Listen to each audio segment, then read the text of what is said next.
इस विशाल सत्संग का ये द्वितीय दिन है।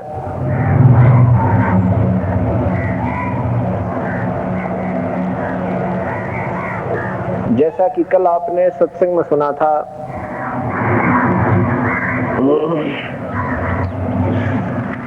कि 3 स्थिति में ईश्वरीय शक्ति का डिवीजन है, विभाजन है।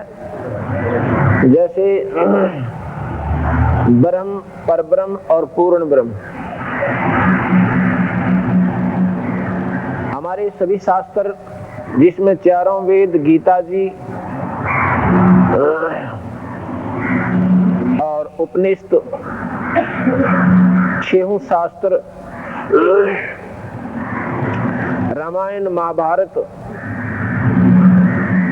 18 पुराण और 4 किताब मुसलमान भाइयों की, और जो पवित्र बाइबल है वो ईसाइयों का, ये सभी केवल ब्रह्म तक की जानकारी रखते हैं, ब्रह्म तक की उपासना की विधि बताते हैं। इन सभी में वेदों और गीता जी को प्रमुखता दी जाती है, क्योंकि इनमें उस परम पिता परमात्मा,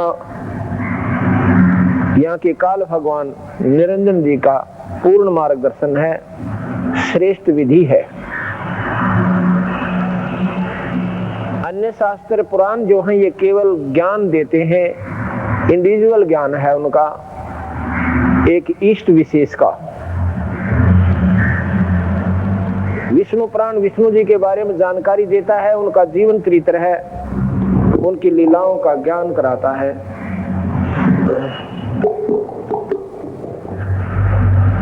और शिव पुराण है, भगवान शिव की महिमा बताते हैं, वो कैसी शक्ति थी, उन्होंने क्या क्या कार्य किए अपने। तो वो सारे के सारे जो 18 पुराण हैं ये केवल जानकारी है इष्ट विशेष की या परमात्मा विशेष की। जैसा मैंने आपको कल बताया था कि परमात्मा कहते किसे हैं, what is the God. God की एब्रीविएशन क्या बनती है कि GOD।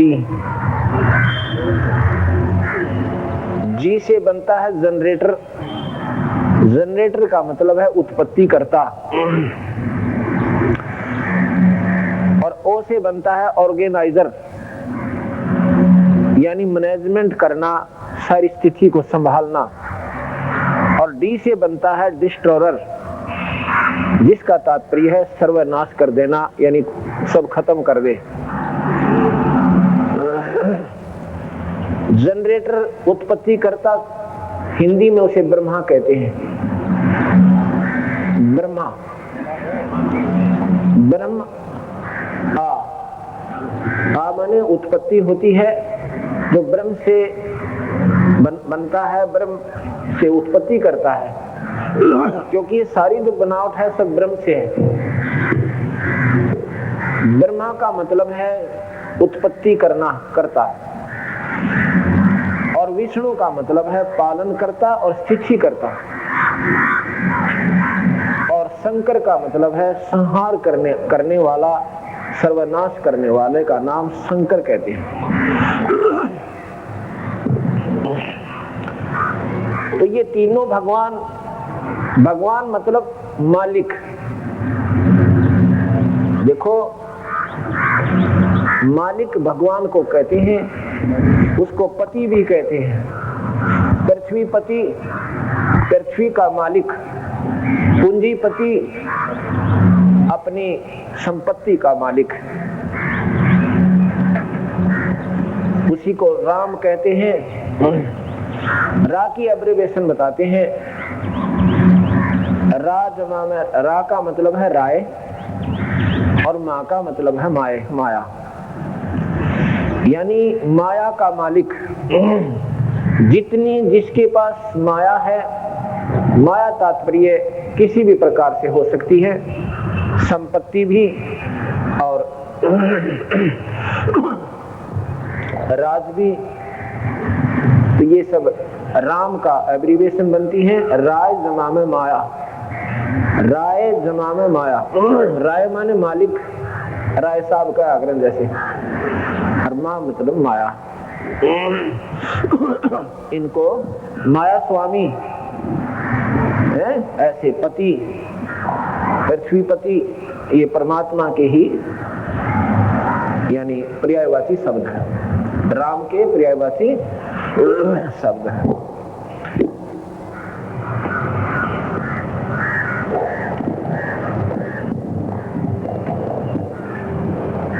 तो जो ये शास्त्र हमारे हैं, इन शास्त्रों में जितना भी ज्ञान है केवल ज्योति निरंजन काल भगवान का है। जो गीता में कहता है कि मैं काल हूं अर्जुन और सबको खाने के लिए आया हूं।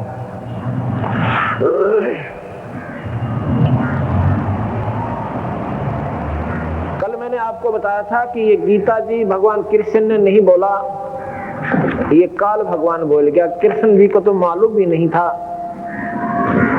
कि मैंने वो गीता जी में क्या कहा। मंदा करोगे तुम। इसका प्रमाण महाभारत में मिलता है। एक समय की बात है, ये महाभारत जब समाप्त हो लिया, पांडव विजयी हुए, राजा युधिष्ठिर को राजगद्दी देकर के भगवान कृष्ण द्वारका जाने की तैयारी कर रहे हैं। उससे एक दिन पूर्व उन्होंने सत्संग का आयोजन किया। किसने? भगवान कृष्ण ने। सत्संग एक बाहर बहुत सुंदर बगीचे में व्यवस्था की गई थी। सभा में सभी भक्तजन बैठे हुए थे, राजाजन बैठे हुए थे। अर्जुन और कृष्ण उस वाटिका में टहल रहे हैं। अर्जुन कहता है, भगवान जो आपने गीता सुनाया था ना महाभारत के समय, वो कृपा मुझे फिर सुनाइए।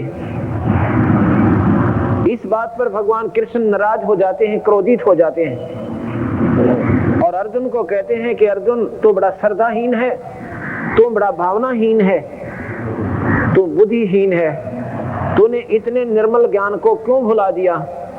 तूने याद रखना चाहिए था।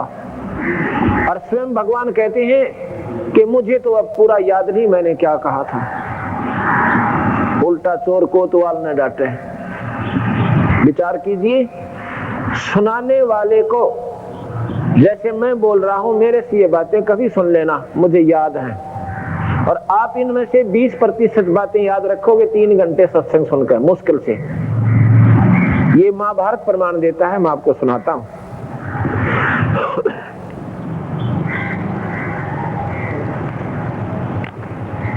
ये मेरे पास महाभारत रखा है, बहुत पुराना शास्त्र है। ये संक्षिप्त महाभारत 2 भागों में है। इसके अंदर प्रमाण है। इसमें से मैंने इस यथार्थ भक्ति संदेश दूसरे भाग में ज्यों का त्यों प्रमाण इसका एज इट इज कॉपी करवा रखी है कि किसी को विश्वास हो तो इस यथार्थ भक्ति संदेश को सत्य मानकर उनको सत्य मान ले, और नहीं तो ये शास्त्र खरीद कर इसका अध्याय नंबर भी और पृष्ठ नंबर भी इसमें प्रमाणित करा किया हुआ है। और स्वयं कहते हैं कि मैंने तो भाई बेरानी के कहा था उसमें। इससे सिद्ध होता है कि भगवान कृष्ण जी ने गीता जी को कहा ही नहीं था। वो तो उनको बाद में बताया गया कि आपने बहुत अच्छा ज्ञान बताया।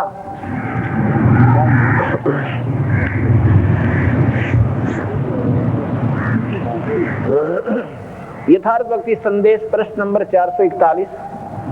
विचार करें, गीता जी एक माननीय शास्त्र है।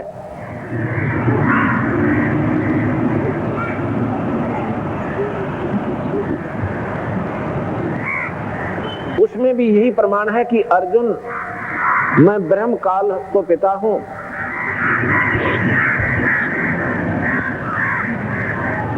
और प्रकृति यानी शेरा वाली अष्टंगी मेरी पत्नी है। मैं काल उसकी योनि में स्त्री इंद्री में गर्भस्थान में बीज छोड़ता हूं। ये नो का न्यू लिख रखा गीता जी में जो मैं सुना रहा हूं आपको। उसी उससे 3 गुण रज सत और तम उत्पन्न हुए, उसी से। और यही तीनों गुण जीव आत्मा को देही में बांधकर उलझा कर रखते हैं। रजगुण ब्रह्मा, सतगुण विष्णु और तम गुण शंकर कहलाता है। गीता जी में प्रमाण दिया है 14वें अध्याय के 3, 4 और 5वें श्लोक में। ये मैं आपको सुना रहा हूं, ये वही लिखा हुआ है। रजगुण ब्रह्मा, सतगुण विष्णु तथा तम गुण शिव का है। तमोगुण जैसे पृथ्वी का गुण गंध है और गंध फूलों में प्रविष्ट हुई, विचार करना, पृथ्वी हुई तो उसकी गंध बनी। पृथ्वी का गुण गंध है, सुगंध है। जो भी ये सुगंध या दुर्गंध जो आती है, ये पृथ्वी है तो आती है, लेकिन प्रारूप बदल जाता है। जैसे फूलों में वही गंध कैसे बनी हुई है, कितनी सुंदर स्थिति में आ गई।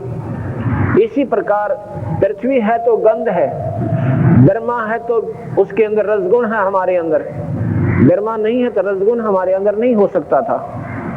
विष्णु है तो हम सतो गुण भी हैं। कई बार ऐसा आनंद आता है, कितना दुश्मन व्यक्ति हो वो भी प्यारा लगन लग जाता है, वो सतोगुण प्रभावी होता है।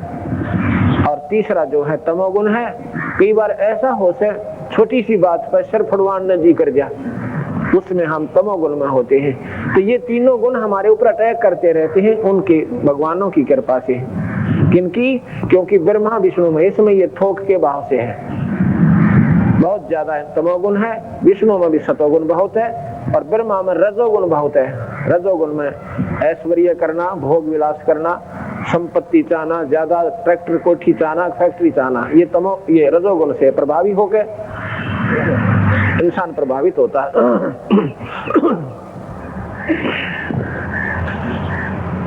इसी प्रकार तीनों देवता आकार रूप में हैं, अपने अपने लोकों में हैं। जो महाब्रह्मा, महाविष्णु, महाशिव और दिखाई दिए थे वह स्वयं निरंजन काल है। उसे विष्णु भी कहते हैं, क्योंकि विष्णु का अर्थ है पालन करता। जैसा कि वेदों में कहा है, वेद ब्रह्म निरंजन काल तक ही भेद देते हैं। निरंजन लोक को परमधाम राजधानी कहा है, क्योंकि वेद ज्ञाताओं को ब्रह्म काल तक ही ज्ञान है। इसलिए इस परम पुरुष सनातन भगवान अव्यक्त अजन्मा नाम रखकर स्तुति गाते हैं। और यही काल अंत में सबको खा जाता है। इसी काल की महिमा इन सभी शास्त्रों में गाई गई है।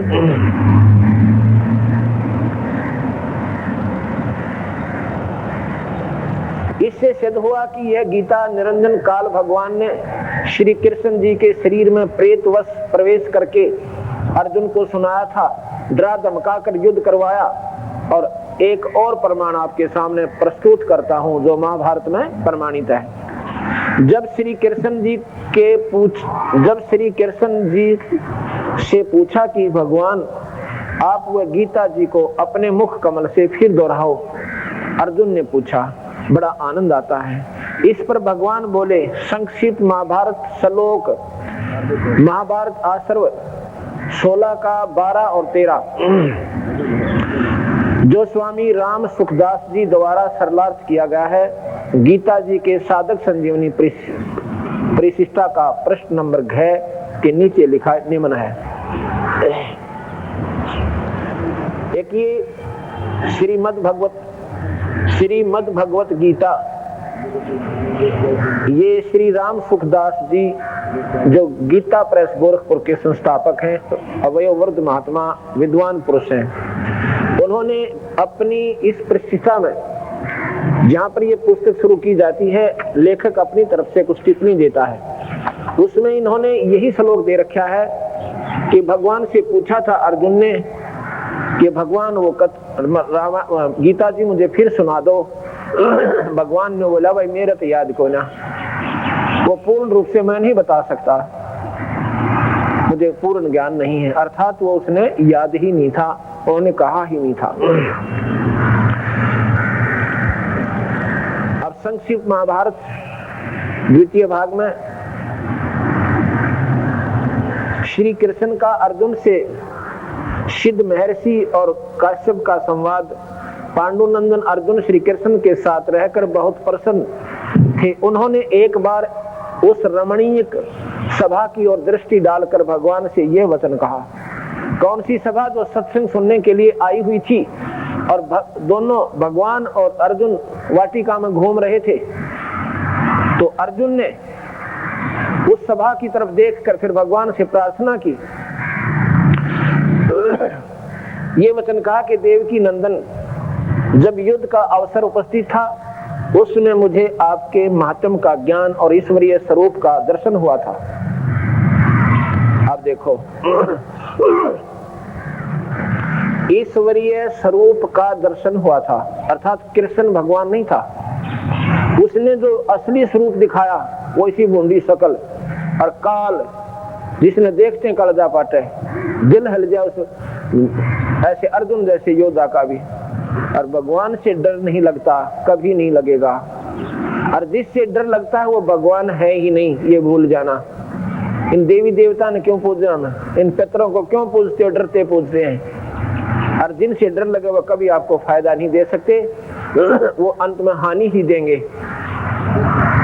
भगवान से डर नहीं लगता, आनंद आता है, हरदम खुशी बनी रहती है, उसके दर्शनों की अभिलाषा बनी रहती है। और जिस तरह डर लगे वो भगवान नहीं हो सकता, ये बिल्कुल। और जिसका नाम काल, स्वयं कहता मैं काल हूं, और उसकी पूजा करना महामूर्खता है, वो नहीं बख्शेगा। स्वयं कहता मैं सब ने खाऊं और ऋषियों को खाऊं और महर्षियों को खाऊं, देवता ने खान लग रहा, और हम उसकी पूजा करके उसकी भी पूजा ना करते हम तो और कभी निमन सतर पाएंगे। भूतों की, प्रेतों की, पितरों की, माता की, मसानी की और छोटे देवता में उलझ गए। तो इन बातों को आप ध्यान से सुनते रहोगे, आपको एक न्यारी दिशा मिलेगी भक्ति की, आपको सच्चाई का पूर्ण रूप से ज्ञान होगा। तो यहाँ क्या कह रहे हैं? अर्जुन कहता है कि उस समय मुझे आपके महात्म का ज्ञान, ईश्वरीय स्वरूप का दर्शन हुआ था, किंतु केशव आपने स्नेहवश पहले मुझे जो ज्ञान का उपदेश दिया था, स्नेहवश, अब डरता बोला अर्जुन, स्नेहवश क्या है? इसे बूंदे को कर्म कराया, वो स्नेहवश के, वो तो डरा धमका के, ऐसी बूंदी शकल दिखा के कि उसको अर्जुन ने ये सोच लिया था कि तूने तो मरना तो है ही, या तो युद्ध में मर ले ना ये खाएगा। तो इसी बूंदी शकल देख कर वो इंसान घबरा जाए। स्नेहवश पहले मुझे जो ज्ञान उपदेश दिया था वह सब इस समय बुद्धि के दोष से भूल गया है। उन विषयों को सुनने के लिए बारंबार मेरे मन में उत्कंठा होती है। इधर आप जल्दी ही द्वारका जाने वाले हैं, अतः पुण्य वह सब विषय मुझे सुना दीजिए, अर्थात वो गीता जी कृपा मुझे फिर सुना दो, मैं उसको सुनना चाहता हूँ आपके मुख कमल पे।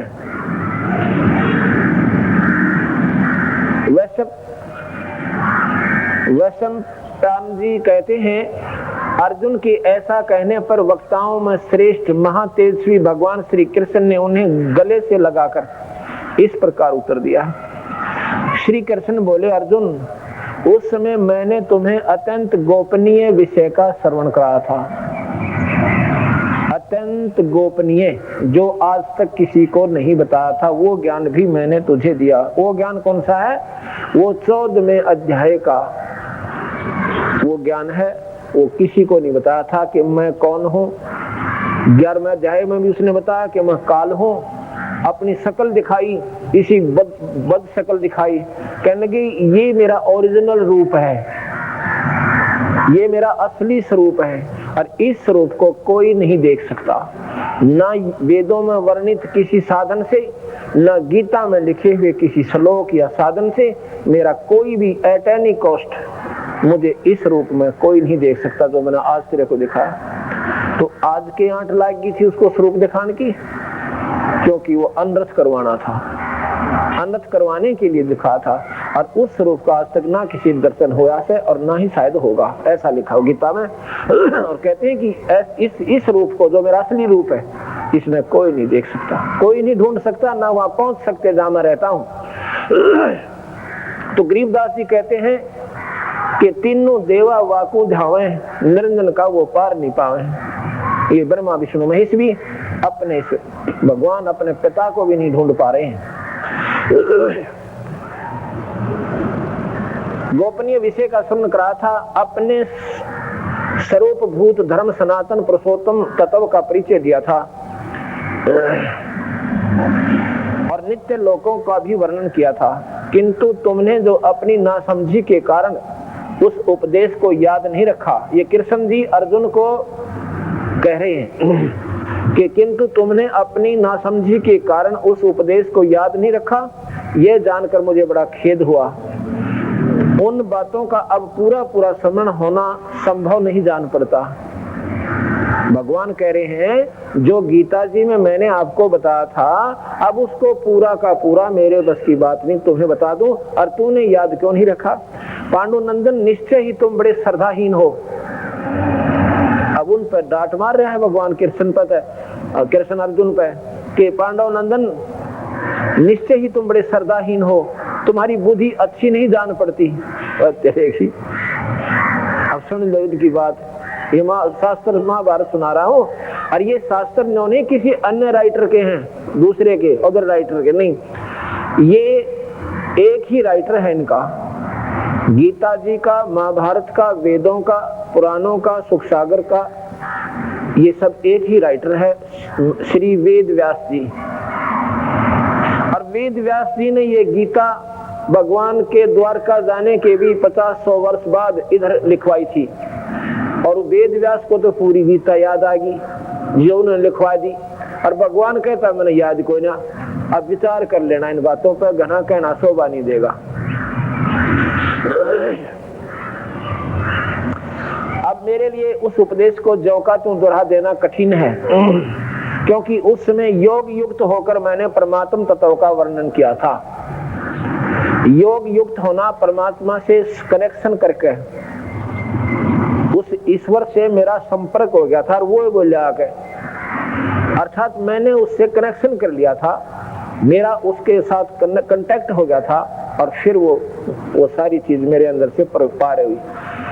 जब महाभारत के इसे बूंदे चारों तरफ इसे योद्धा खड़े उड़त, वो भी कालजा का आदमी का वो भी ध्यान ना लगे, वहां तो योग युक्त हो गए भगवान। अरे शांति में आराम से घूम रहे हैं, ठाठ हो रहे, ये भी योग युक्त नहीं हो पा रहे। तो इन बातों से भाई विचार बनेगा। महाराज कहते हैं सटगल उआ बाई बख्ता, अपनी अपनी उआ बाई जो समझ मांगी वह कह दी, तुक्के मार के अपने चल पड़े। लेकिन कबीर साहब के ज्ञान के सामने ये सभी ज्ञान आपको बिल्कुल ऐसा लगेगा जैसे कहते हैं तारा मंडल बैठ के, तारा मंडल बैठ के यू चांद बड़ाई खावे, उदय भया जब सूरज का स्यों तारा छिप जावे। रात्रि के समय सितारे चमकते हैं, तो उन तारों में चंद्रमा जब आ जाता है उसकी शोभा निराली बन जाती है, तारे फीके पड़ जाते हैं। और जब सूर्य का उदय होता है उसमें वो चांद दिखाई भी ना देता, ऐसा ज्ञान है। इन शास्त्रों का ज्ञान चंद्रमा का ज्ञान है और कबीर साहब का ज्ञान ऐसा जैसे सूर्य उदय हो गया, फिर ये शास्त्र आपको इतने फीके लगेंगे। और भाई अंधेरे में चांद की चांदनी बहुत होती है, चंद्रमा की जो चांदनी रात्रि होती है बहुत ही अच्छी होती है, उससे भी काम चलाओ काफी काम सर जाते हैं, लेकिन दिन के इक्विवेलेंट नहीं हो सकता, दिन के बराबर नहीं हो सकता।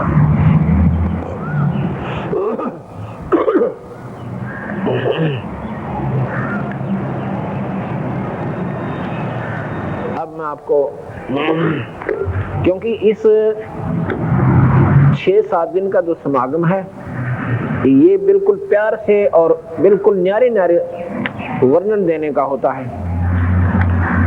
और इसका यही लाभ है कि जो भक्तात्मा जिनके परमात्मा की जिन पर कृपा होगी वो यहाँ सुनने आए हैं, और इस सुनेंगी तो ये बात आपके हृदय में समावेगी।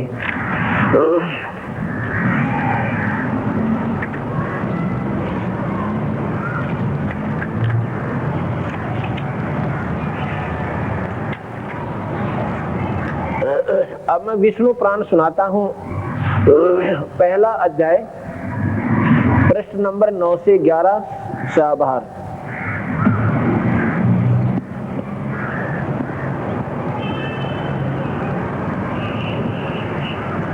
मैंने ये इन शास्त्रों से जो मुझे आवश्यक समझा, मैंने जिनकी मुझे आवश्यकता थी, इस विष्णु पुराण से इसमें लिखा है। इसमें यथार्थ भक्ति संदेश द्वितीय भाग में प्रथम अंश पहला अध्याय प्रश्न नंबर 9 से 11 से शाहबार ग्रंथ प्रारंभ। श्री सूत जी बोले, विष्णु पुराण सुना रहा हूं। नित्य कर्मों से निर्वृत्त हुए मुनिवर पाराशर जी को प्रणाम करके एवं उनके चरण स्पर्श करके मैत्रेय जी ने पूछा, हे गुरुदेव, मैंने वेदांग और धर्म शास्त्रों का आपसे ही कर्म अध्ययन किया है। हे मुनि श्रेष्ठ, अब मैं आपके मुखारविंद से सुनना चाहता हूं कि ये जगत किस प्रकार उत्पन्न हुआ, ये सृष्टि कैसे उत्पन्न हुई, ये सुनना जान से। अब इसमें क्या सुनोगे आप कि ये जो शास्त्र बताएंगे, ये reconstruction of the world, reconstruction यानी महाप्रलय करता है ये निरंजन एक, उसके बाद जो स्थिति होती है वहां तक का ज्ञान है। इस निरंजन की भी उत्पत्ति का इसमें ज्ञान ढंग से नहीं है। वो कबीर साहब का शास्त्र आपको होता है, लेकिन यहां तक तो सुनो। इसमें क्या बताते हैं और आगे भी कल्प के आरंभ में कैसे होगा। एक कल्प बहुत लंबा चौड़ा पीरियड होता है, वो बताएंगे आपको। उसमें कई बार तो ब्रह्मा मर लेता है, कई बार विष्णु मर लेता है, कई बार शंकर खत्म हो लेते हैं, जबकि इनकी आयु बहुत लंबी। जब ये कल्प अंत होता है, जब ये कल्प अंत होता है, अब इनको को बोल रहे नहीं, पीछे चले जाओ, बोल पीछे जाके बैठो, यहाँ बोलना नहीं है, वहां बैठ जाओ या वो चुप बैठ के मन में कर लो, सत्संग श्रवण करो यहाँ पर। तो उसमें क्या होता है,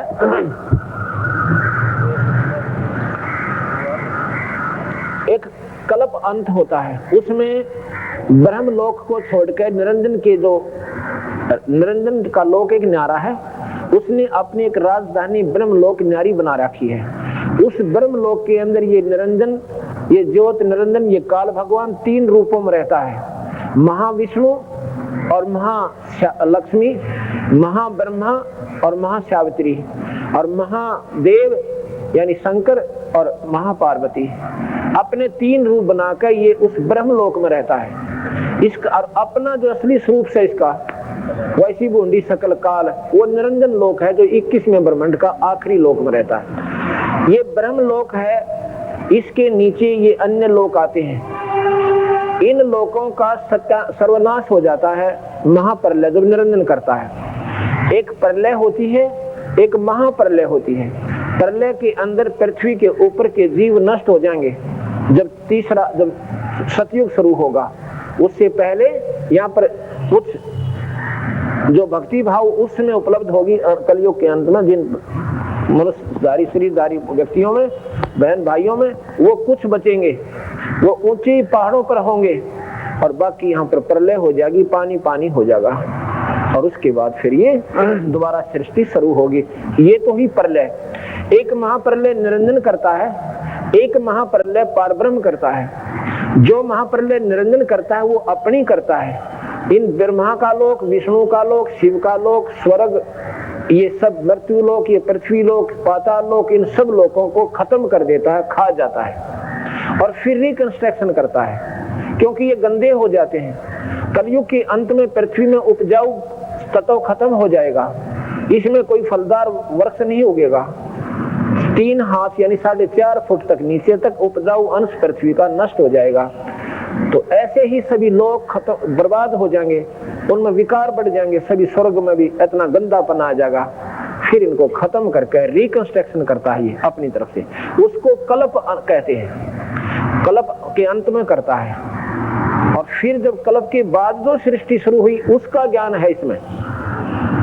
ये ध्यान से सुनना। इन शास्त्रों में कल्प की बात जो सृष्टि शुरू होती है वहां से ज्ञान शुरू है, लेकिन जो हमने आपको ज्ञान बताया पूर्ण ब्रह्म परमात्मा, कहां से सृष्टि आई, कहां से निरंजन आया, कहां से ये जीव आए और कैसे हुए, कौन पर ब्रह्म है, ये ज्ञान इनमें नहीं है।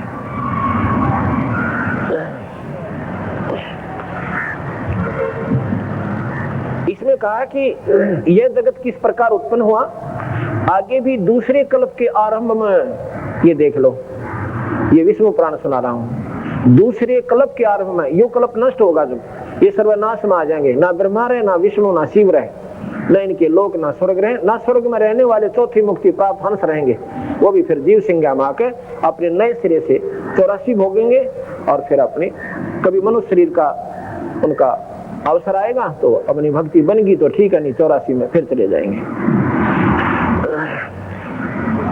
कैसे कल्प, दूसरे कल्प के आरंभ में कैसे होगा, ये संपूर्ण चराचर किससे उत्पन्न हुआ, यह पहले किस में लीन था और आगे किस में लीन हो जाएगा।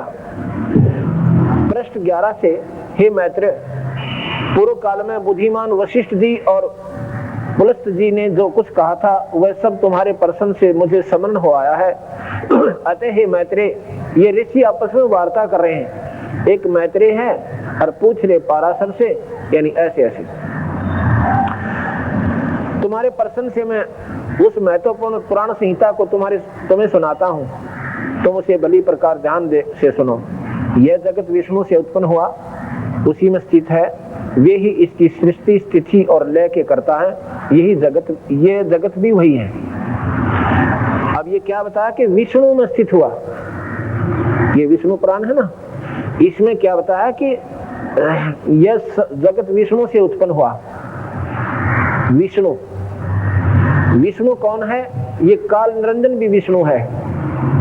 जैसे सेंटर में भी होम मिनिस्टर होता है और स्टेट में भी होम मिनिस्टर होता है, तो ये विष्णु निरंजन की तरफ इशारा है। इन काल से उत्पन्न हुआ और काल में ही फिर लीन हो जाएगा जब ये महाप्रलय करेगा।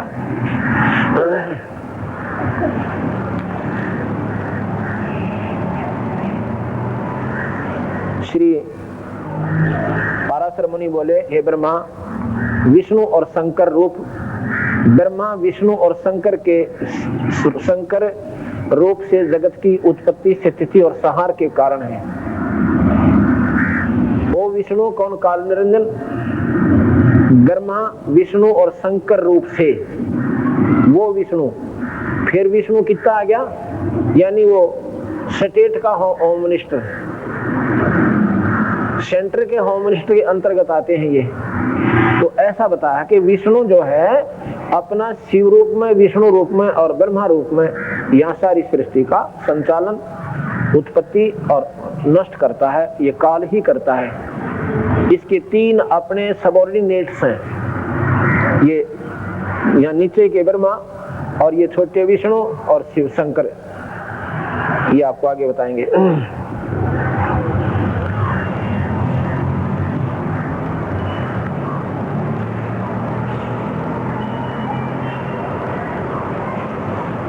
वह प्रसंग दक्ष आदि मुनियों ने नर्मदा के तट पर राजा प्रकुत को सुनाया था। वह तथा प्रकुत ने सारस्वत से और सारस्वत से ने मुझे कहा था, जो श्रेष्ठ भी से भी परम श्रेष्ठ, अंतरात्मा में स्थित श्रेष्ठ परमात्मा, रूप वर्ण नाम और विशेषण आदि से रहित है, जिसमें जन्म वृद्धि परिणाम अक्षय नाश इन विकारों का सर्वथा अभाव है, जिसको सर्वदा केवल है, जिसको इतना ही कहते हैं,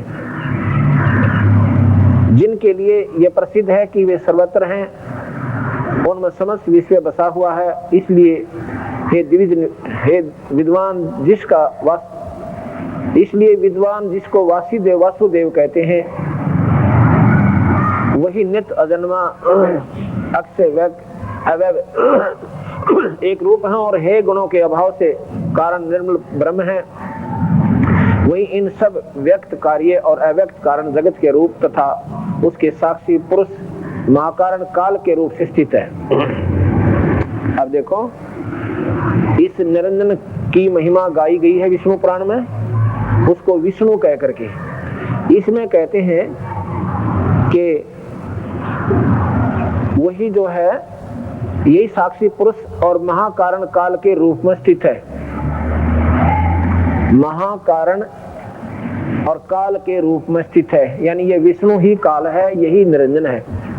ये द्विज परब्रह्म का प्रथम रूप पुरुष है, अव्यक्त और व्यक्त उसके अन्य रूप है तथा काल उसका परम रूप है। इन्होंने इसको वैसे ब्रह्म को ही परब्रह्म संज्ञा दे रखी है, यह ज्ञानता है। और इसमें लिखा है कि उसका परम रूप उसका काल उसका परम रूप है। ये विष्णु उस निरंजन का परम रूप काल है। परम रूप माने श्रेष्ठ रूप, उसका परम रूप काल है। ये विष्णु पुराण सुनाया मैंने आपको, और ये विष्णु पुराण मेरे पास रखा है। तो इससे सिद्ध हुआ कि ये निरंजन को ही, इस काल को ही यहाँ का भगवान मानते हैं, और ये यहाँ का 21 ब्रह्मांड का मालिक है। इसी के भिन्न भिन्न नाम है, ब्रह्मा, विष्णु और शंकर। ये ब्रह्मलोक में 3 नामों से वहां पर व्यवस्थित है। उसने अपने 3 पुत्र पैदा किए। महाब्रह्मा के रूप में जब ये रहता है, उस माई का जो शेरा वाली है उसका ही रूप बना रखा है महासावित्री,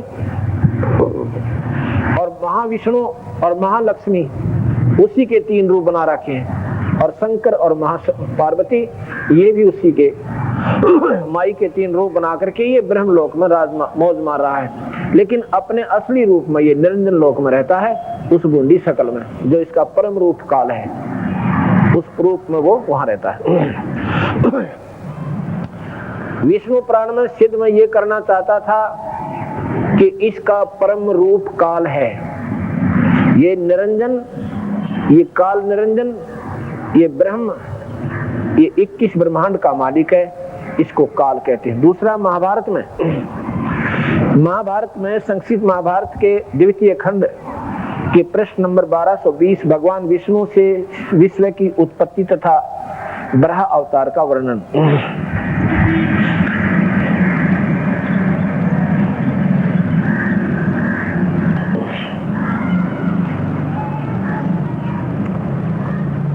राजा युधिष्ठिर ने पूछा कि पितामह कमल नयन भगवान विष्णु अविनाशी समस्त जीवों के उत्पत्ति और प्रलय के स्थान अजय और व्यापक हैं। हे नारायण, हे हर्षिकेश, गोविंद और केशव इन नामों से भी विख्यात हैं।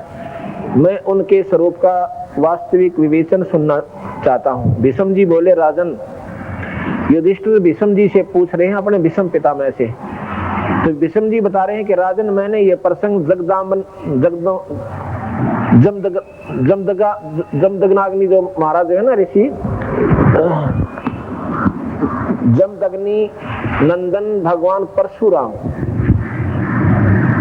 जमदग्नि एक ऋषि है, उनके पुत्र हुए हैं ये परशुराम। कहते हैं कि मैंने ये प्रसंग जमदग्नि नंदन भगवान परशुराम, देवऋषि नारद और व्यास के मुख से सुना है। महर्षि अस्ति, देवल, वाल्मीकि और मार्कंडे भी इस अद्भुत रहस्य का वर्णन किया करते हैं। भगवान विष्णु सबके ईश्वर हैं और नित्य हैं। वे पुरुष एवं विराट आदि अनेकों नामों से प्रसिद्ध हैं, सर्वव्यापक हैं। लोक में ब्रह्मवेता पुरुष उन भगवान के जिन चरित्रों को जानते हैं तथा पुराण वेता जिनका निरूपण करते हैं, वह सब मैं तुमको सुनाता हूँ। ये पुरुषोत्तम संपूर्ण भूतों के आत्मा हैं। उन्होंने अपने संकल्प द्वारा आकाश, वायु, अग्नि, जल और पृथ्वी इन 5 भूतों की रचना की है। उन सर्वभूतेश्वर भगवान विष्णु ने पृथ्वी की रचना करके जल में शयन किया तथा अपने संपूर्ण तेज से संपन्न होकर उन्होंने मन से ही समस्त भूतों से अग्रज भगवान शंकर को उत्पन्न किया। अब सुन लो, इसमें विष्णु पुराण में क्या कहा है कि भगवान विष्णु ने शंकर की उत्पत्ति की। शंकर, इससे सिद्ध हो क्या कि शंकर विष्णु जी ने शंकर को उत्पन्न किया। मैं यही सुनाना चाहता था।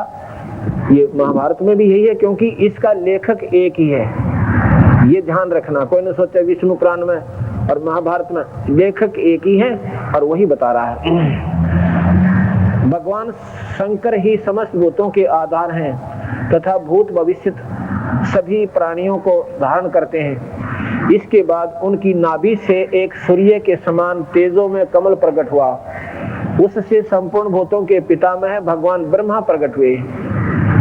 अब ध्यान से सुन लेना, ये क्या बता रहे हैं कि विष्णु से ब्रह्मा और शंकर दोनों उत्पन्न हो गए। ये महाभारत और विष्णु पुराण आपको ये ज्ञान दे रहा है।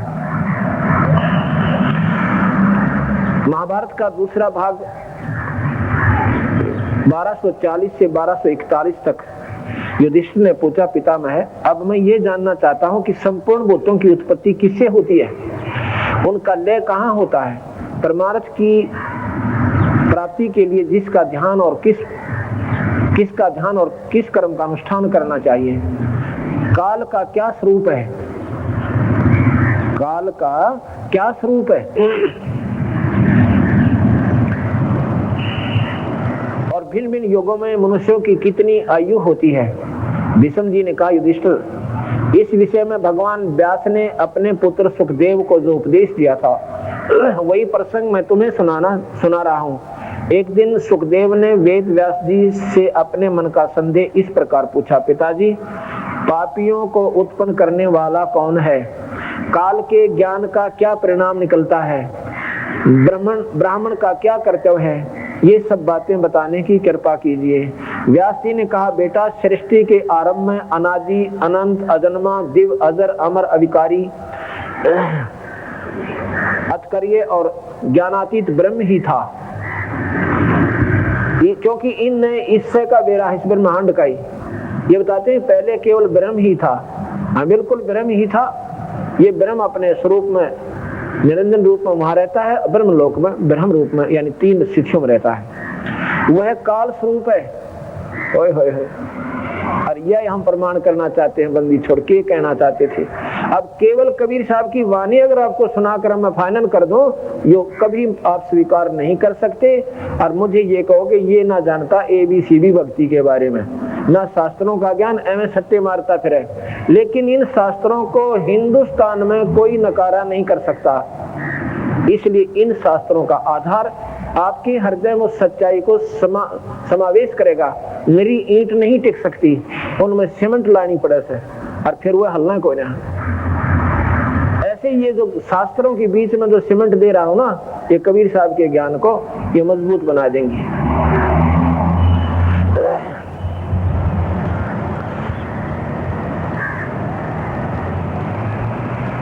व्यास जी कहते हैं, बेटा सृष्टि के आरंभ में अनादि अनंत अजन्मा दिव्य अजर अमर अविकारी अव्यक्त ज्ञानातीत ब्रह्म ही था।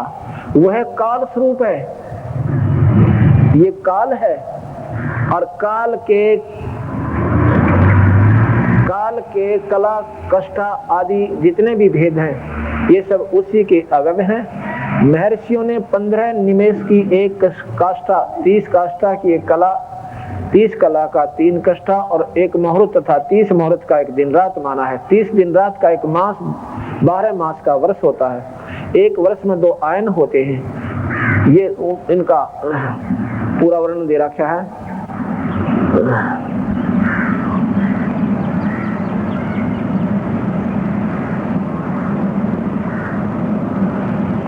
इसमें पीरियड दे रखा है, बस भाई इससे 9 बन गया, फिर एक दिव्य वर्ष बन जाएगा, ऐसे ऐसे।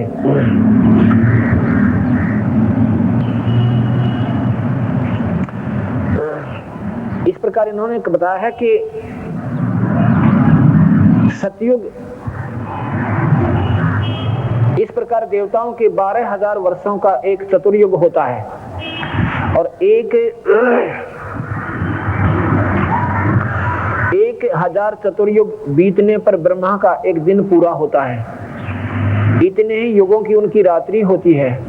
भगवान ब्रह्मा अपने दिन के आरंभ में संसार की सृष्टि करते हैं, और रात में जब प्रलय का समय होता है उन सबको अपने में लीन करके योग निद्रा का आश्रय लेकर के सो जाते हैं। फिर प्रलय का अंत होने पर, रात बीतने पर वे जाग उठते हैं, और इस प्रकार 1,000 चतुर्युग को जो ब्रह्मा का एक दिन बताया गया, और इतनी ही बड़ी उनकी रात्रि बतलाई गई, जिस उसको जो भी लोग ठीक समझते हुए समझते हैं वे ही काल के तत्व को जान लेने वाले हैं। रात्रि समाप्त होने पर जागृत हुए ब्रह्मा जी पहले महतत्व को उत्पन्न करते हैं। इस प्रकार से स्थूल जगत को धारण करने वाले मन की उत्पत्ति होती है। महाभारत के दूसरे में लिखा है, हाँ ये समाप्त हुआ। श्री भागवत सुधा सागर के तृतीय स्कंद में के 8वें अध्याय के शेषाभार ब्रह्मा की उत्पत्ति। सृष्टि के पूर्व में संपूर्ण विश्व जल में डूबा हुआ था। एक समय एकमात्र श्री नारायण देव शेष शैया पर पौड़े यानी सोए हुए थे। वे अपनी ज्ञान शक्तियों को अक्षुण्ण करते हुए रखते हुए और योग निद्रा का आश्रय ले अपने नेत्र मूंदे हुए थे। सृष्टि के क्रम से अवकाश लेकर, अब ये कौन? शेष शैया पर नारायण, नार जमा में आयन। नारायण का क्या मतलब होता है? नार माने पानी, आयन माने निवास करने वाला। जो पानी में निवास करने वाला उसको नारायण कहा है। तो ये पानी में निवास करने वाले यानी निरंजन भी अपने लोक में नारायण है। तो आपको बता रहा हूं कि होम मिनिस्टर सेंटर में भी होते हैं और राज्य में भी होते हैं, इसमें स्टेट में भी होते हैं, ऐसे ही समझ लीजिए। तो यहाँ कहते हैं वो नारायण शेष शैया पर सोए हुए थे और सृष्टि क्रम से विश्राम लेकर यानी महाप्रलय करके निरंजन जी इस सारे लोकों को खत्म करके एक ब्रह्म लोक में छोड़ के और उसमें अपना पानी करके उसमें आराम से शेष नाग के ऊपर और शेष शैया पर सो रहे थे। सृष्टि कर्म से अवकाश लेकर आत्मा आनंद में मगन थे। उनमें किसी भी क्रिया का उन्मेष नहीं था। जिस प्रकार अग्नि अपनी दाहिका आदि शक्तियों को छिपाए हुए काष्ठ में व्याप्त रहती है, उसी प्रकार श्री भगवान ने संपूर्ण प्राणियों के सूक्ष्म शरीरों को अपने शरीर में लीन करके अपने आधारभूत उस जल में शयन किया। उन्हें सृष्टि काल आने पर जागने के लिए केवल काल शक्ति को जागृत रखा। अब यहां देखना, इस प्रकार अपनी सर्वभूता स्वचिता के साथ यह एक सेंसर चतुर्युग उपरांत जल में शयन करने के अनंतर जब उनके द्वारा नियुक्त उनकी काल शक्ति ने उन्हीं जीवों को कर्मों की प्रवृत्ति के लिए प्रेरित किया, तब उन्होंने अपने शरीर में लीन हुए अब अनंत लोक देखे, जिसमें भगवान की दृष्टि अपने में निहित लिंग शरीर आदि सूक्ष्म तत्वों पर पड़ी, तो वह तब कालाश्रित रजोगुण से सूक्ष्म अशुभित होकर सृष्टि रचना की निमित्त उनके नाभि देश से बाहर निकला। कर्म शक्ति को जागृत करने वाले काल के द्वारा विष्णु भगवान की नाभि से प्रकट हुआ सूक्ष्म तत्व कमल कोश के रूप में सहसा ऊपर उठा। यहाँ देखना है, काल के द्वारा विष्णु भगवान की नाभि से, आप देखो ना, भगवान विष्णु की नाभि से एक कमल दिखाया जाता है, उसमें ब्रह्मा ऊपर बैठा दिखे। और ये बता रहे हैं सुधा सागर में, श्री भागवत सुधा सागर जिसको सुख सागर भी कहते हैं, उससे सुना रहा हूं। तो काल के द्वारा विष्णु भगवान की नाभि से प्रकट हुआ, यानी काल ही सब कंट्रोलर है, वही सब खेल खेल रहा है। ये ब्रह्म है, 21 ब्रह्मांड का मालिक है, 1000 भुजा से युक्त है। इसकी शक्ति इन ब्रह्मा विष्णु में इससे कई गुना ज्यादा है और इन सबको यही नाच नचा रहा है। संपूर्ण गुणों से प्रकाशित करने वाले सर्वलोक में कमल में एक विष्णु भगवान की अंतर में रूप से प्रविष्ट हो गई। उसमें से बिना पढ़ाए ही स्वयं संपूर्ण वेदों के जानने वाले साक्षात वेद मूर्ति ब्रह्मा जी प्रकट हुए, जिन्हें लोग शंभु भी कहते हैं। उस कमल की कणका में बैठे हुए ब्रह्मा जी को जब कुछ लोग दिखाई नहीं दिया, तब वे आंखें फाड़ कर आकाश की ओर गर्दन घुमाकर देखने लगे, तो जिससे उनके चारों ओर दिशा घुमाने से 4 मुख बन गए। ब्रह्मा के 4 मुख बन गए। कहते नो ऊपर ने देखा, नो देखा, नो देखा, नो देखा, तो कहते 4 मुंह बन गए उसके। कोई बात ना, अच्छा आगे देखिएगा, उसमें प्रलयकालीन पवन के थप्पड़ों से उछलती हुई जल की तरंग मालाओं के कारण उस जल राशि से ऊपर उठे हुए कमल पर विराजमान आदिदेव ब्रह्मा जी को अपना उस लोक तत्व कमल का कुछ भी रहस्य न जान पड़ा।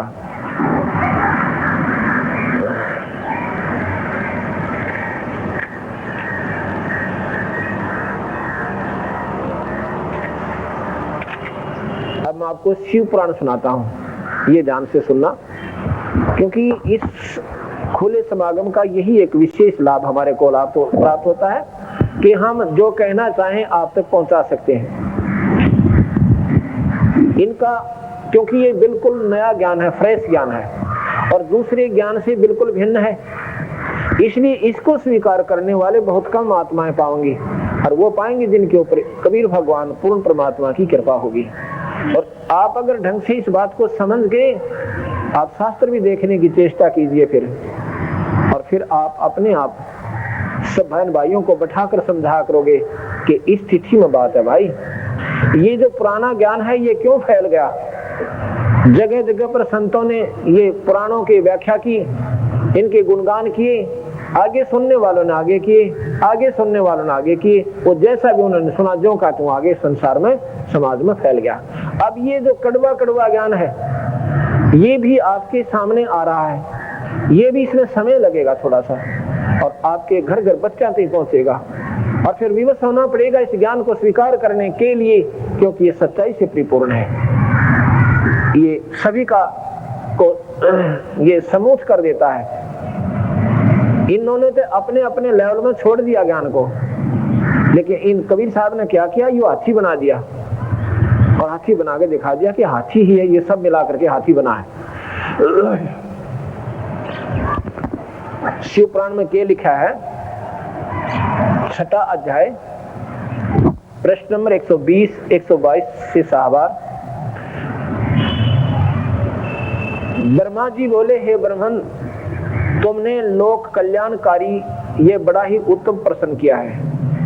महाप्रलय के समय से, निरंजन के द्वारा की गई महाप्रलय के समय से, यानी रिकंस्ट्रक्शन ऑफ द वर्ल्ड, संसार की दोबारा जो उत्पत्ति की गई है वहां से इनके शास्त्र शुरू होते हैं, लेकिन जो मूल उत्पत्ति हुई है वो केवल कबीर साहब का शास्त्र ही आपको बता पाएगा।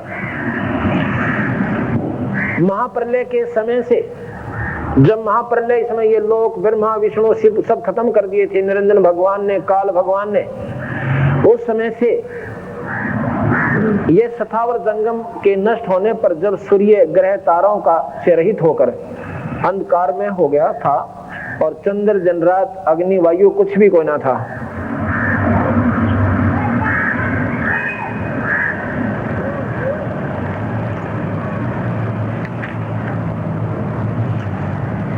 वही सदाशिव की मूर्ति है। जिसने ये सर्व काम किया वो सदाशिव है, जो ज्ञान में और शोभा युक्त है, अमूर्त है, परम तत्व है, वही सदाशिव की मूर्ति है। सदाशिव कौन है? काल निरंजन को ये सदाशिव कहते हैं। शिव माने शक्ति, सदा माने अनादि, क्योंकि इनके लिए अनादि ब्रह्म ही है।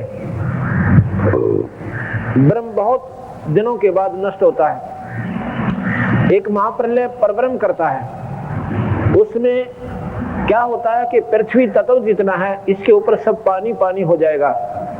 फिर 11 सूर्य आएंगे इस सौर मंडल में थे।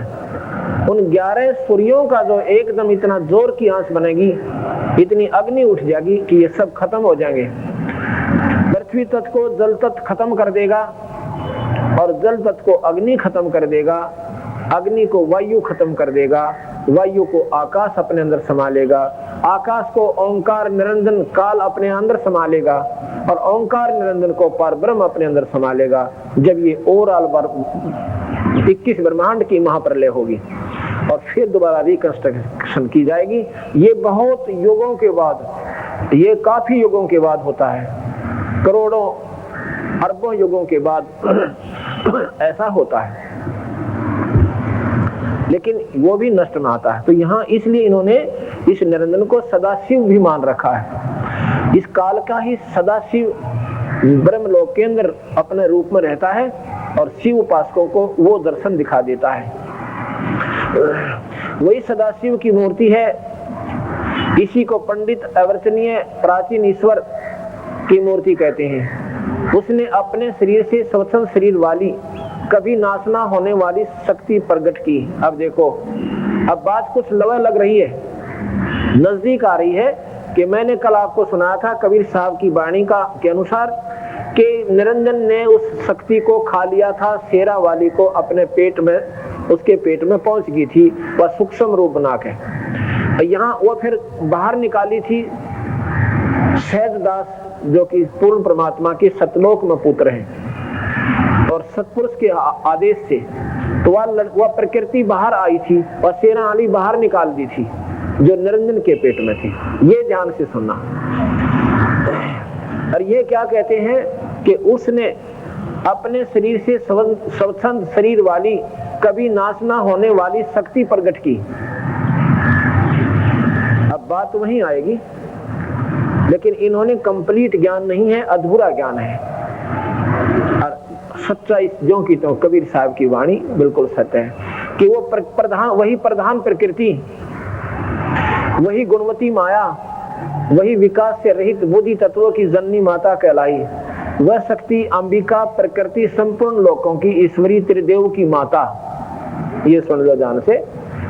ये मैं आपको विष्णु शिव पुराण सुना रहा हूँ। शिव पुराण ये कह रहा है कि यही माता सेना वाली, इसको प्रकृति देवी जगदम्बिका और प्रधान प्रकृति माया, अष्टंगी, अंबिका, और ये तीनों देवताओं की माता है। ये क्या शिव पुराण किसी ने पढ़ा नहीं होगा? खूब पढ़ा। लेकिन जो कबीर साहब का ज्ञान ना होने से कड़ी जुड़ी कोई ना उन पर, इसलिए यह बात नो की नो छोड़ दी और अपना ढूंढे ठाए गए।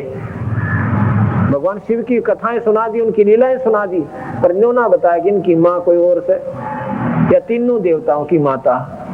और यह किसके पास थी? इस सदाशिव यानी काल निरंजन, ये सदाशिव है। शिव माने शक्ति, सदा जो शक्ति है, शक्ति माने राम। राम जो है ये सदा राम कहो, यानी इनका अनादि सनातन भगवान कहो, ये सदा शिव कहो, ये काल निरंजन तीन रूपों में ब्रह्मलोक में रहता है।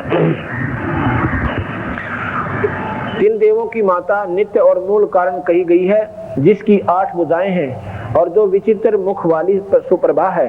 सदाशिव ने उस शक्ति को साथ लेकर अपनी पत्नी के रूप में स्वीकार करके इस शेरा वाली को साथ लेकर शिवलोक नामक क्षेत्र की रचना की। उसी उत्तम क्षेत्र को काशी कहते हैं। ये स्वर्गलोक में काशी है, उसका यहाँ एक डुप्लीकेट काशी यहाँ नाम दे रखा है। उसी उत्तम क्षेत्र को काशी कहते हैं जो परम मोक्ष को देने वाली और सर्वप्रिय है। उस क्षेत्र में परमानंद शिव पार्वती सहित निवास करते हैं। ये काल निरंजन महाशिव और महापार्वती के रूप में उस निरंजन लोक अपने ब्रह्म लोक में रहता है। उसने उसी लोक में एक न्यारा जैसे स्थिति बना रखी है, एक न्यारा महाविष्णु लोक बना रखा है, एक महाब्रह्मा लोक बना रखा है, एक न्यारा महाशिव लोक बना रखा है।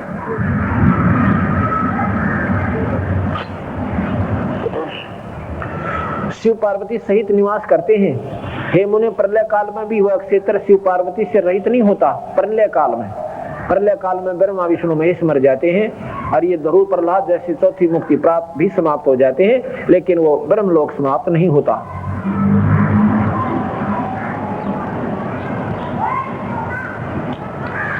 इसी से उसको अभिमुक्त कहते हैं। धनुषधारी शिवजी ने पहले इसमें एक आनंद वन बनाया। उस आनंद वन में शिवा शिव के रमण करते रहने पर शिवा और शिव, शिवा माने पार्वती, शिव माने ये काल निरंजन, इन दोनों का विलास करने से, वहां पर शयन करने से नारद जी उन्होंने किसी दूसरे पुरुष के निर्माण की इच्छा हुई, यानी फिर बच्चे पैदा करने की उत्पत्ति उनकी उमंग हुई, इच्छा हुई। उन्होंने सोचा कि हम इसका भार किसी दूसरे पर देकर शांति से काशी में केवल मौज बनता कर लो चोरी। मेरे बस की बात को ना, मतलब ऐसा जी करा कि कोई चीज मिल जाए उसने लकोकर भाग लो। अब वो काफी दिन हमारे साथ रहने से अब उसने व्यक्ति चेंज कर दी, बदल गया वो लड़का, अब नहीं करता वो काम। तो उसमें अपने माँ बाप पिताजी के गुनाह पा गए उसमें। तो ऐसे ही ये क्या करता है, 3 रूपों में अपने 3 पुत्र उत्पन्न करता है काल भगवान, और उनको ब्रह्मा विष्णु शिव बना देता है। जब तक वो जवान होते हैं उनको मूर्छित रखता है, उनको नहीं मालूम तुम कहाँ थे कौन थे, मैं बोड़ी बूझ बना के दर दे की तो उठा गए, और इनको हम भगवान मान रहे हैं। ये सुनना जानता है।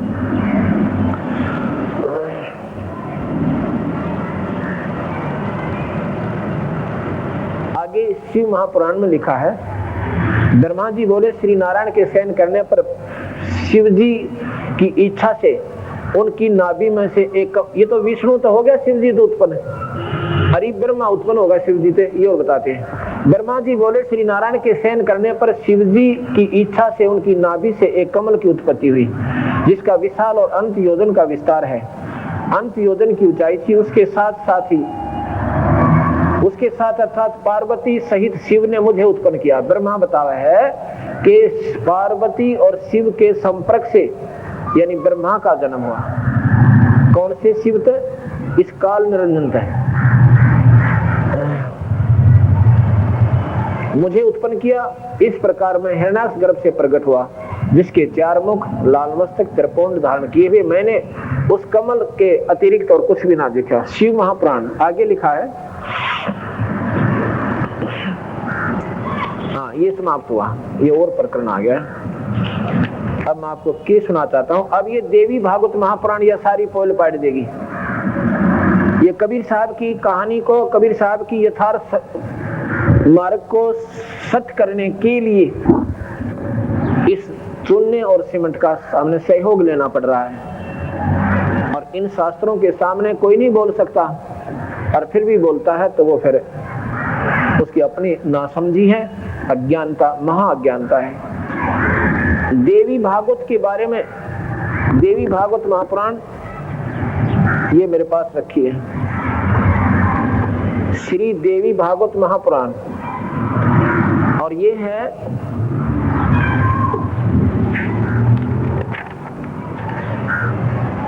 रणधीर प्रकाशन हरिद्वार से द्वारा प्रकाशित है। अनुवाद पंडित ज्वाला प्रसाद चतुर्वेदी, इन्होंने इसका अनुवाद किया हिंदी में, क्योंकि ये संस्कृत में उपलब्ध थी पहले। अब हिंदी में जो क्या तो टीका हो गया इनका, और हिंदी में टीका हो गया तो हमारे जैसे असूत बैठ गया इनकी बात सुन का। न पहले संस्कृत बोलते थे, और संस्कृत हमारे समझ में आती नहीं थी, क्योंकि गांव के लोग अनपढ़ होते थे, शहरों के लोग भी अनपढ़ होते थे। विद्वान लोग केवल काशी विद्यापीठ में पढ़कर अपनी प्रभुता दिखाकर संस्कृत में बोला करते, और सुनने वाले बेचारे नादान, क्योंकि भगवान की कथा सुनने के इच्छुक होते थे, वह उनकी अब बैठे बैठे गर्दना लाया करते। उन्हें न्यों नहीं मालूम ये संस्कृत में के कौन से। एक समय की बात है, हम एक सत्संग हो रहा था, उसमें हम वैसे चले जाते थे, नाम लिया था, तो उसमें बड़े काफी विद्वान आए हुए थे, और पूरी स्टेज लग रही। जब वो खड़े हो ना, उनके महामंडलेश्वर, फलाना मंडलेश्वर, ये काशी विद्यापीठ से 4 विषयों के आचार्य फलाना राम, इतने बड़े बड़े बोला। फिर वो संस्कृत में ढूंढा ठा दे, संस्कृत बोलने जा घड़ी काफी देर तक, और फिर कुछ हिंदी में भी थोड़ी बहुत बताते थे। एक भगत जी मेरे देखते आकर बैठा, वो बैठ के 10 मिनट बैठा होगा, मैं बाहर घूमने चलेगा बाथरूम करने खातिर, तो वो न्योकन दादा बा कमाल का महात्मा है कि चाला पड़ रहा है, बहुत कसूता बोल रहा है। नो बोला वह तेरा समझ में आई केक है, बोला नो बेरा नहीं केक है, पर बोल रहा कसूता। बूझे तो नहीं बेरा यू कह रहा, सिर्फ उसकी धारावाहिक उसके उस भाषण से प्रभावित हो गया। नो नहीं बेरा यू बोल के रहा था, अरे नो क्यों कहते कही होगी कसूता महात्मा रहा बेरा ना, कसूती बहुत बढ़िया बात बता, और बात उसने नो नहीं बेरा वो कह क्या रहा है। तो ये न्योड़ गया हमारा सारा समाज। अब कबीर साहब ने बिल्कुल आम जन साधारण के लिए बिल्कुल ऐसी लैंग्वेज, ऐसी भाषा बना के दे दी कि छोटा बच्चा भी जो ABC जानता हो ना, ये हिंदी की भी तो थोड़ी बहुत कोई इकाई जानता हो तो वो पढ़ सकता है और समझ सकता है।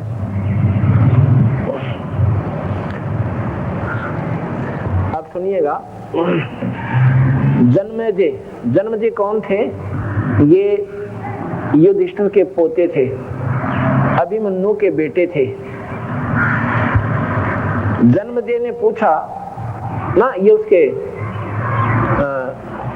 जो युधिष्ठिर के पुत्र थे उसका नाम था राजा परीक्षित के पुत्र थे ये, और परीक्षित अभिमन्यु का लड़का था।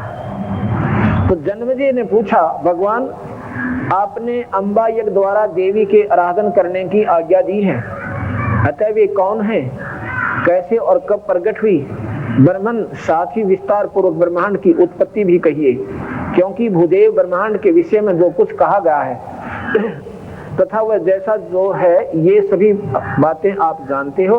मैंने सुना है कि ब्रह्मा, विष्णु और रुद्र ये 3 सगुण देवता हैं। व्यास जी कहते हैं, राजन तुम्हारी बुद्धि बड़ी विशाल है। अभी तुमने जो प्रश्न पूछा है कि ब्रह्मादि की उत्पत्ति कैसे हुई, ब्रह्मा आदि का मतलब ब्रह्मा, विष्णु, महेश। जैसे सनकादिक, सनक, सनंदन, सनातन, संत कुमार ये 4 भाई हैं। इनकी आयु 5 वर्ष, इनका जो शरीर की मैन्युफैक्चर 5 वर्ष के बालक जैसी बनी रहती है अपने पिता ब्रह्मा के आशीर्वाद से। इनको सनकादि कहते हैं। सनकादिक का मतलब है चारों की तरफ इशारा, एक ही। ये ब्रह्मादि, ब्रह्मा आदि, ब्रह्मा, विष्णु, महेश आदि की उत्पत्ति कैसे हुई, सो ये महान कठिन विषय है। एक समय की बात है, गंगा के तट पर सर्व ज्ञान संपन्न मुनिवर नारद जी विराजमान थे। वेद के सर्वोत्कृष्ट ज्ञाता उन मुनि का मुझे दर्शन हुआ। कुशल प्रसन्न हो जाने के पश्चात मैंने नारद जी से पूछा, मैंने कहा, मुने आप बुद्धिमान हैं। ये व्यास जी कह रहा है और व्यास से ये जन्मेजय पूछ रहा है। जन्मेजय को व्यास जी कह रहा है कि यही प्रश्न मैंने नारद जी से किया था। तो अब वो कह रहे हैं कि मैंने नारद जी से कहा कि मुने आप बुद्धिमान हैं, मुझे ये बताने की कृपा कीजिए कि इस विस्तृत ब्रह्मांड की विस्तृत ब्रह्मांड के प्रधानकर्ता कौन है। कितने ही आचार्य भवानी को संपूर्ण मनोरथ पूर्ण करने वाली बतलाते हैं। वे आदि माया, मां शक्ति एवं परम पुरुष के साथ रहकर